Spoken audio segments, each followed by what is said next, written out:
পাখি জানো কালকে কে আইতেছে? কে আইবো ভাবি? আমার ভাই আইতেছে। তোমার কোন ভাই ভাবি? তোমার ভাই তো দেখতে অনেক সুন্দর। তোমার এই ভাই তো তোমাকে বিয়াতেও আসে নাই। হয়তো পড়ালেখা করানোর লিগে বিদেশে ছিল এতদিন। বিদেশে থেকে পড়াশোনা করছে, বিদেশি বিয়াই। আখি তুই যা বিদেশি বিয়ের লিগা ঘর দর গুছা। আপা তুই যা, আমি বিয়েরে বরণ করার ব্যবস্থা করব। তোমরা দুই বোন কি আমার ভাইরে বরণ করবে নাকি? হ ভাবি, বরণ না করলে কি হয়? আপা বিদেশি বিয়েরে আমি বরণ করব। তোর কইছি না আমি বরণ করবো?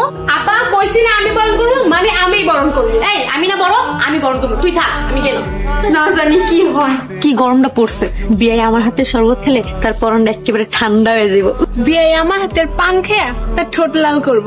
হ বিদেশে পড়ে, হ্যাঁ পান খাইতে বয়ে দিছে। তুই সারা জীবন ব্যাককেলি থেকে যাবি। আমারে পছন্দ হলে খাইবো। হ দেখা যাইব না। তাই সেরি মুখ বন্ধ কর, মুখে তো মাছি ঢুকবো।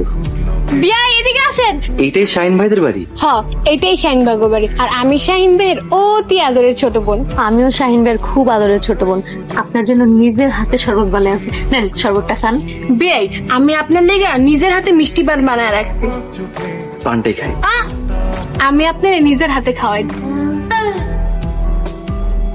বিয়ান আপনি শরবত খাওয়াবেন না? না আপনার শরবত খাওয়া লাগবে না, আপনি পেট ভরে পানি খান। বিয়ান মনে রাগ করছে না? আরে দূর, আপনি চলেন তো।